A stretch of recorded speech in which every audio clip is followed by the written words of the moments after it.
Welcome back to Real Estate Mindset. Today's video is gonna be absolutely bonkers. Now, the data is in, and what we're gonna do today, guys, is I'm gonna show you guys and I'm gonna talk to you guys about everything, all of the data that is pointing to a housing market crash. And not only that, guys, I'm gonna link pretty much every single data source that I use to review so that I can form an accurate opinion. So I'm gonna share everything with you guys today in this video, and I'm gonna make it, you guys, as quick as possible. Now, one of the reasons why I wanna make this video, being that it's, towards the year end, is I'm still seeing an overwhelming amount of realtors, investors, YouTubers, people that are professionals, essentially still, deceiving and manipulating people with wordplay.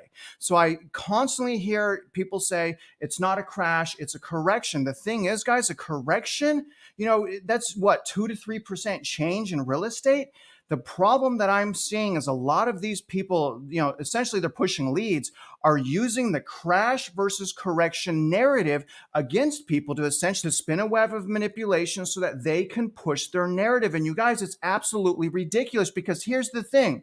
The way that these people are using crash versus correction, it's the same thing. You guys, listen, crash and correction is the same thing. Now, here's why I use the word crash. When a tornado is coming, I'm not going to say, hey, there's a windstorm, put on your coat. No, I'm going to sound the alarm and say, hey, there's a tornado coming. You may want to prepare, right? But anyways, guys, that's what today's video is going to be on. I'm going to give you guys every single thing, and I'm going to have everything chaptered. What we're going to take a look at is rates and unaffordability. Then we're going to look at sales and new construction. Then we're going to look at prices. Then we're going to look at inventory, followed by the rental market and institutional investor demand. But before I begin that, I'm going to bring you guys to a website called Altos Research so that you guys can research your individual zip code, okay? So I'm going to pull that up right now, guys. Try to get you some more tools in your hands so that you can search for the data in your own local housing market. And you guys, do me a favor for all this effort, you guys, for all of the links that I provided, all of the data sources, you guys, that I'm giving freely. Please like this video, subscribe if you haven't already, share this video, guys, hit notifications, help me grow, help me push the message. But either way, guys, let's start with accessing Altos Research so that I can show you guys how to monitor your exact local market. Take a look. Okay, guys, so here's where I want to start. I want to start with the solution, which is y'all essentially making up your own mind, follow the data, obviously, you guys. So here's Altos Research. Now I'm going to show you guys how to use this. This is free for now. You guys can make an account, but when you go to Altos Research, again, this is going to be linked in my description. You're going to go to product and then market reports.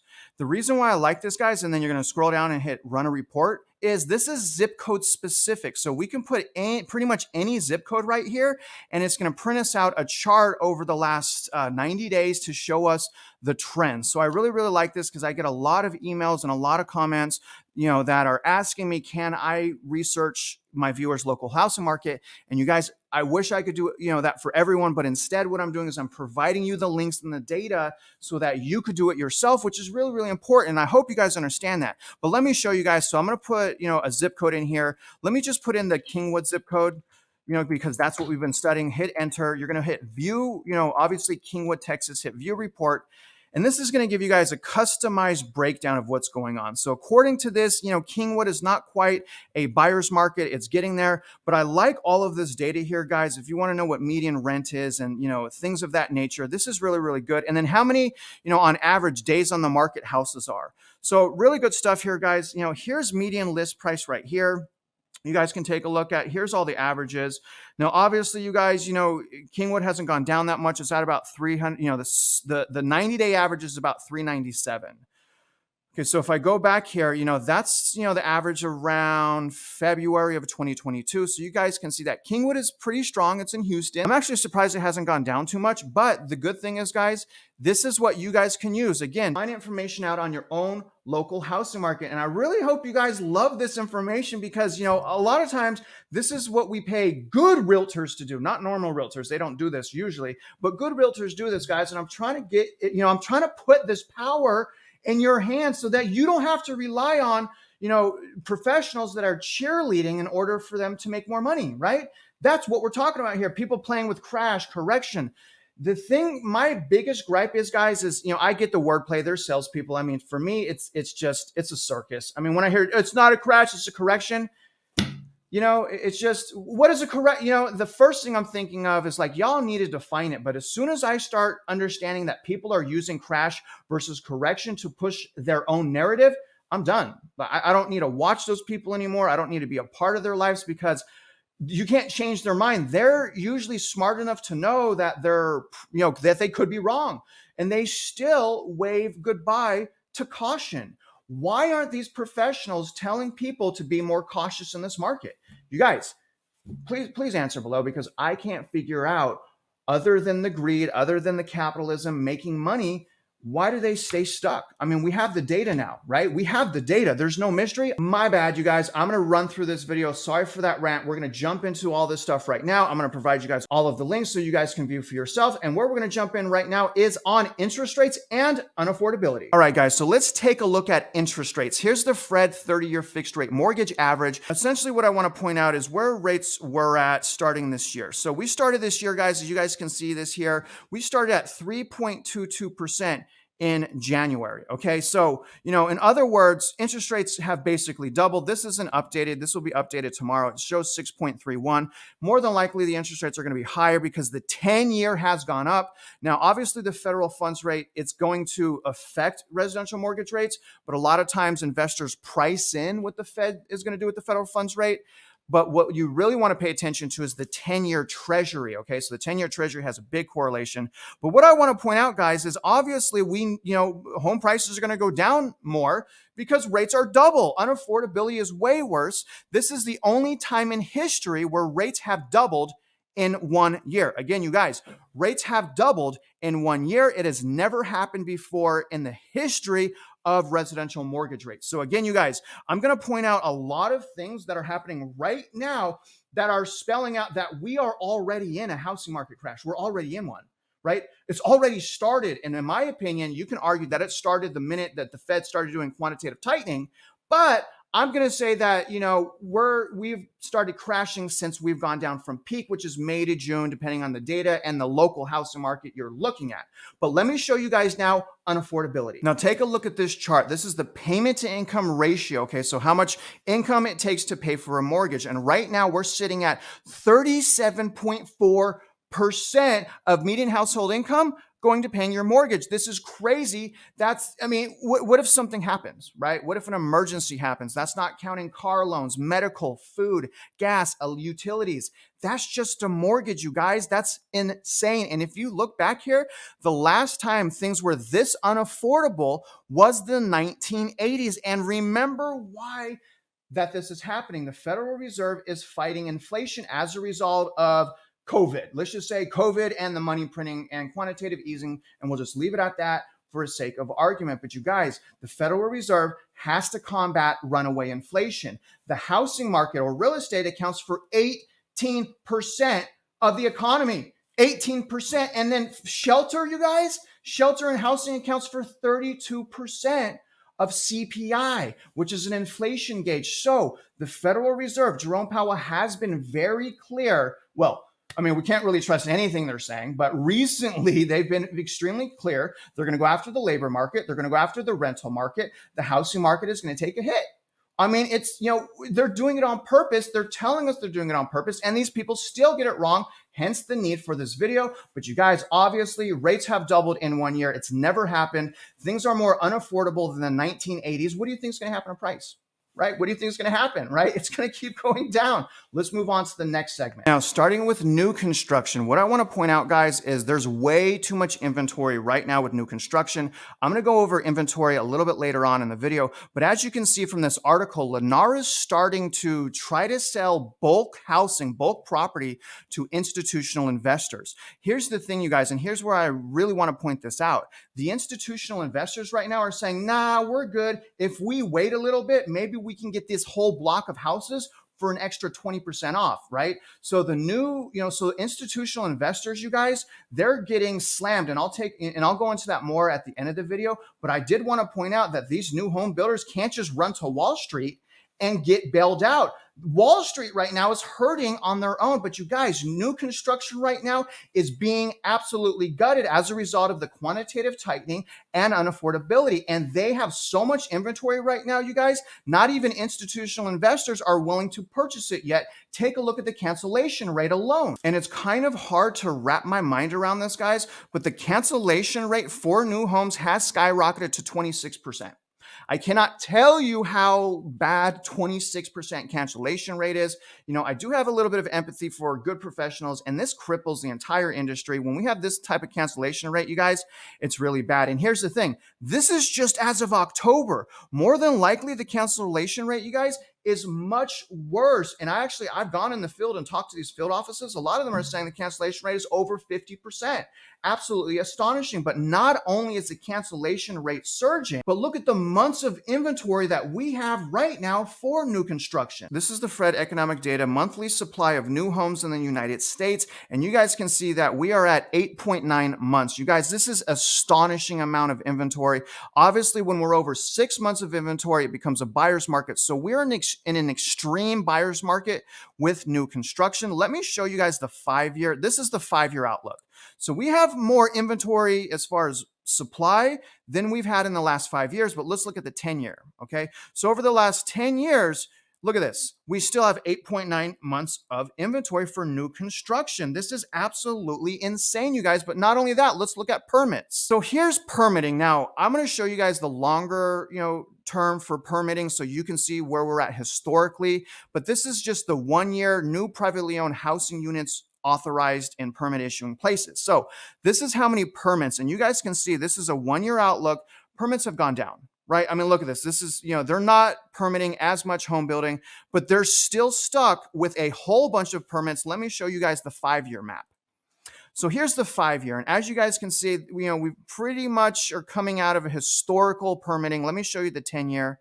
Here's the 10-year. So even though it's plummeting, now look, it is plummeting. So permitting is plummeting. It's still, where we're basically at pre-pandemic and, the most that we've had almost in the last decade. So we still have so much permitting going on right now, you guys. But let me now talk to you guys about what other effects that the decrease in sales, because sales are down by like 30 to 40% depending on the metro area. Sales being down like this, guys, destroys the industry, like lenders, title company, realtors, and things of that nature. Look what I was able to find as far as what's going on in residential lending right now as a result of the declined sales. Here's an article from Yahoo Finance. It will be linked, but here's what it says. With new mortgages down 47%, U.S. lenders are starting to go bankrupt. So in other words, you guys, it's starting to hurt really, really bad, and it has just begun. Now, the good news is it's not like 2008. Most of the lenders right now lend on what's called QM mortgages, which stands for qualified mortgages, which was made through the Dodd-Frank Wall Street Reform Act. So a lot of lenders should be safe, but the other lenders that are doing creative financing like non-QM or non-qualified mortgages, even reverse mortgages, they're going bankrupt. I mean, if you guys search on Google and put mortgage companies going bankrupt, it's going to show you. Now, luckily, most lenders are not like that, because the thing is, guys, we don't want a financial collapse. We want a proper crash or reset, depending on who's listening, or correction, just for you haters that are in delusional land, or a correction, right? I guess what I'm trying to say is not everything has played out yet. So I look at a lot of these, YouTubers or realtors or investors or just haters or recent buyers that are so emotional. They're just playing that narrative like, well, the data doesn't say people are going out of business yet. The reality is, you guys, we've only been in quantitative tightening for about 9 months? It takes time for people to lose all their money and then lose their business. That takes time. So in other words, you guys, in 2023, all of these people with these crazy psycho narratives, they're going to be at the end of their rope, because 2023, we're not going to have so much dust in the air from record growth appreciation like we did at the start of 2022. That is the reason why the data looks all over the place. You have to look at YTD. You have to look at month-to-month data. If you don't, then these people are still going to play the narrative like, hey, home prices are still up because year over year, it's still up, right?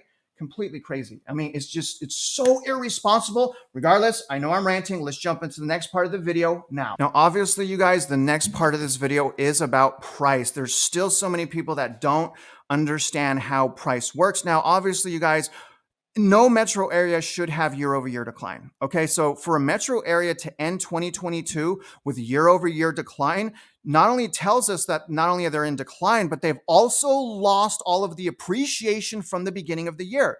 So again, they've also lost all of the appreciation from the beginning of the year. And I wanted to bring this article up, guys. So this is pointing out that 30% of the top 50 biggest metro areas are on the year-over-year price decline list right now. So that means anyone that purchased in these areas are already upside down. But remember this, not only are they upside down in equity, it can cost about 8% to sell your house. So if they need to sell at 8% decline to whatever it's already at. But look at this, you guys. How are these people saying, oh, the housing market didn't crash in 2022? Yes, it did.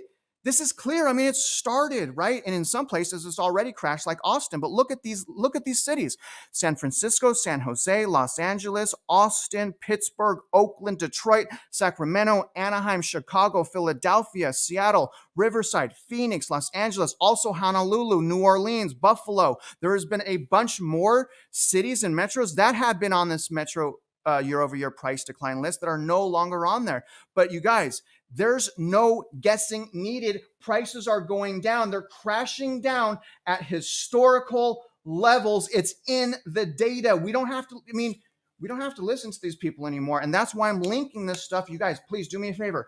Follow this data so you understand what's going on. These people are confusing so many people, and they're being derogatory to me and other people that want to be cautious. We're telling you guys, if you want to buy a house, be cautious. Because we say cautious and we're not cheerleading, we become crash bros and things like that. And here's the thing, you guys, I didn't want to make shirts, but I may make shirts that say, I am a proud crash bro right here. I may do that because I am proud that I'm not leading people off a cliff to financial ruin.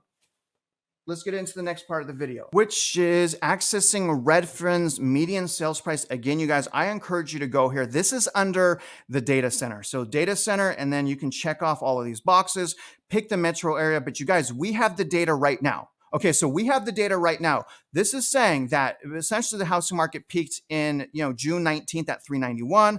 We're now at 354. Essentially, that represents almost a 10% national decline. So we have data right now that's essentially saying a 10%, almost 10% national decline. But let me show you something else. Okay, I'm going to put 2021 median sales price on here. Okay, look at how close we are from being under 2021 levels on a national level. So if we end this year with median sales price at under $350,000, we're going to have year-over-year price decline on a national average level. That is big. Why are these people so confused? They can't acknowledge this data. Look at this, guys. Right now, we're at about 354. That means we're $4,000 approximately. Again, listen.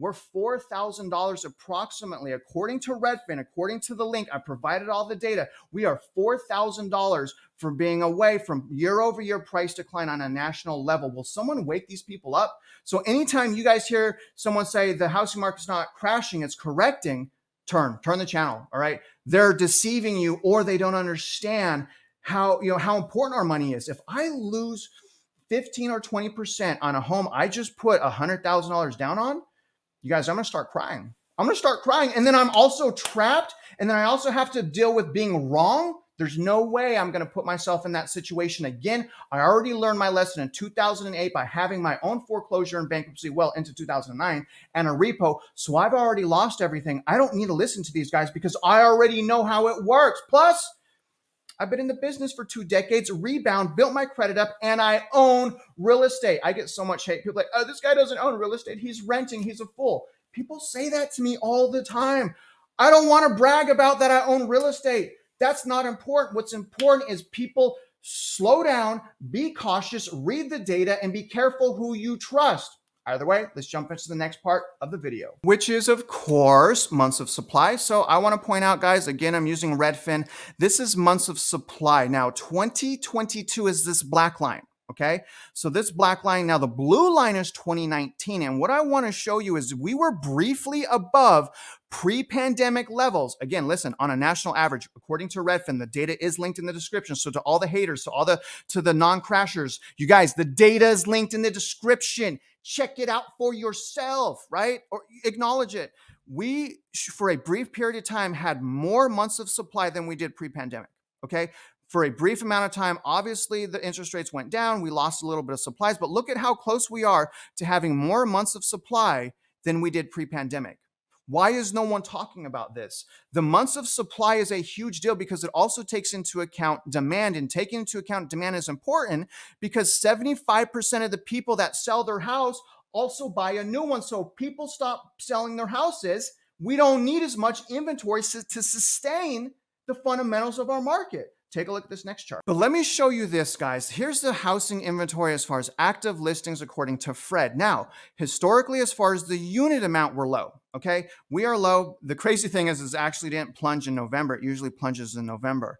But pre-pandemic, you guys, we need about 1 million active listings. Okay, right now we have about 750, which means if we have 250 more active listings, we're going to be roughly at about pre-pandemic inventory. But again, you guys, because sales is crushed, because not as many people are selling, we don't need as many units to sustain. So if we get to 1 million active units, but rates are still high, what's that mean to months of supply? Months of supply is going to shoot up because the Federal Reserve is taking under what is being called demand destruction. They're destroying demand from institutional investors, mom and pop investors, flip investors, regular homeowners, renters. Ain't no one want to deal with the housing market right now. And you guys are going to see that. And again, here's what I'm saying. That's generally the best time to buy, right? When no one else wants to buy. That's why I'm saying, you guys, get ready right now. Get ready for the luck, opportunity, preparation. It doesn't matter if there's opportunity if you're not prepared. Remember that. Let's jump into the next part of the video. So the next part of the video more pertains to investor demand. Here's the thing, you guys. If the rental market goes down, it's going to be an absolute catastrophe for the rich, for anyone that invested. I do have some empathy for, the mom and pop shops that they only got like one property, which is like most of the people. And now they're underwater. They can't figure out what to do. But look at this, you guys. There's no question if rent's going down. Okay. Rent is going down. The question is how much more is it going to go down? Here's a little printout by CoStar. It will be linked in my description, but you guys can see all of these metro areas on the right. It's gone down. And this is a month over month rent growth chart. So obviously year to date is different, but look at this. These are all the top cities going down in rent. Only one city, which is Palm Beach, had month over month rental growth, over 0.5%. Everything else is 0.3 and under. And there's only 4, 5, so a total of 6 metros went up slightly, 3 metros stayed even, and all of these metros declined. This is especially bad for investors, again, you guys, because the cap rate. When our treasuries are yielding 4.5%, people don't want to mess with real estate. They're getting crushed right now, right? They're going to liquidate as a result of the rental market going down. A lot of people, especially mom and pop shops, they're going to have to liquidate in a distressed housing market for under market value as far as the price, just to stay alive and to get through the recession that we're in, right? We're in a recession, you guys, because remember the trillions and trillions of dollars smoke screen that is tainting the data. If we didn't have that trillions and trillions of dollars, it would be clear we're in a recession.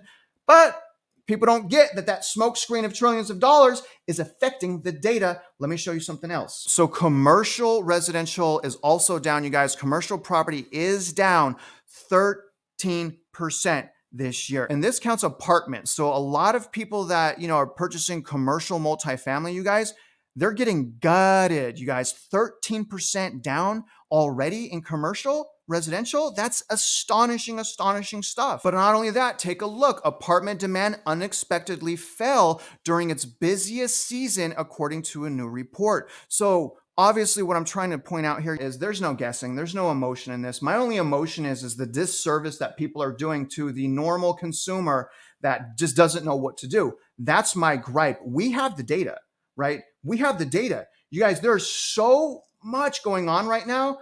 It's shocking to me. The rental market is getting creamed right now, not only because of quantitative tightening, There's too much inventory. There is so much rental inventory right now, y'all.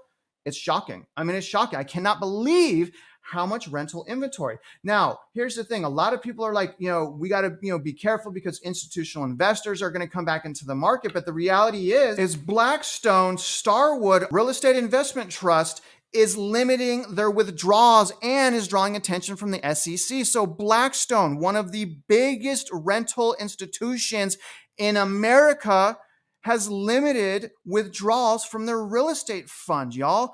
That means that there could be trouble right around the horizon. Now look at this. While firms like Blackstone have made it clear they'd like to continue to grow their real estate portfolios, some institutional buyers have also temporarily moved to the sidelines in the face of the ongoing housing correction. Do you see? Correction and crash is the same thing. Don't let these guys manipulate you. Look no further than Blackstone-owned Home Partners of America, one of the nation's largest private landlords, which announced in August that it would halt single-family home purchases in 38 U.S. regional housing markets. So in other words, you guys, it should be absolutely no mystery that we are in a housing market crash right now across the nation. Now, the thing that's really important to understand, guys, is the housing market crash is always going to be specific to the local housing market. Again, that's why I'm giving you guys all this data. You need to understand that, yes, I'm looking at national data, national trends, just to point out what's happening, right? But the reality is, in order to get a great deal, you must research your local housing market because local housing markets work differently. Now, it's all going to trend the same way, but you're going to have different levels and different windows of opportunity. So remember that, you guys. But other than that, I really, really hope that you guys use these links that I provided here. I wanted to get through some of the main points here, and they're really sticking points. We really cannot argue that we are in a housing market crash right now. And we also can't argue that if we are properly prepared buyers and our purchasing power is great through the recession, more than likely we will have the ability to get the deal of our dreams. And if you don't want to hold out for the deal of your dreams, all I'm saying is this, y'all: be cautious, prepare for negative equity growth. I understand that renting is a waste of money. I get it. But other than that, guys, I really hope you guys show some caution. I hope you guys got some value, insights, and perspective from today's video. And if you're out there investing in real estate, I wish you luck and I hope you win.